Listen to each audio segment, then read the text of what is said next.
Motivational Buddha Bharat channel में आपका स्वागत है। महात्मा बुद्ध प्रवचन सभा में आकर मौन बैठ गए।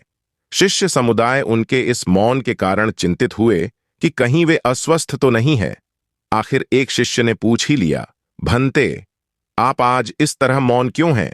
वे नहीं बोले तो दूसरे शिष्य ने फिर पूछा, गुरुदेव, आप स्वस्थ तो हैं? बुद्ध फिर भी मौन ही बैठे रहे। इतने में बाहर से एक व्यक्ति ने जोर से पूछा, आज आपने मुझे धर्म सभा में आने की अनुमति क्यों नहीं दी? बुद्ध ने कोई उत्तर नहीं दिया और आंखें बंद कर ध्यान मग्न हो गए। वह बाहर खड़ा व्यक्ति और जोर से बोला, मुझे धर्म सभा में क्यों नहीं आने दिया जा रहा है? धर्म सभा में बैठे बुद्ध के शिष्यों में से एक ने उसका समर्थन करते हुए कहा, भंते, उसे धर्म सभा में आने की अनुमति प्रदान कीजिए। महात्मा बुद्ध ने आंखें खोलीं और बोले, नहीं, उसे अनुमति नहीं दी जा सकती है क्योंकि वह अछूत है। अछूत?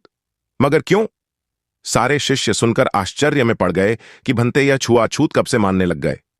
महात्मा बुद्ध ने शिष्य समुदाय के मन के भावों को ताड़ते हुए कहा, हां, वह अछूत है। वह आज अपनी पत्नी से लड़कर आया है। क्रोध से जीवन की शांति भंग होती है। क्रोधी व्यक्ति मानसिक हिंसा करता है। इस क्रोध के कारण ही शारीरिक हिंसा होती है।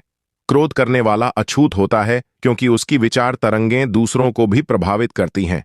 उसे आज धर्म सभा से बाहर ही रहना चाहिए। उसे वहां खड़े रहकर पश्चाताप की अग्नि में तपकर शुद्ध होना चाहिए। शिष्यगण समझ गए कि अस्पृश्यता क्या है और अछूत कौन है। उस व्यक्ति को भी बहुत पश्चाताप हुआ। उसने कभी भी क्रोध न करने का प्रण लिया। बुद्ध ने उसे धर्म सभा में आने की अनुमति प्रदान की।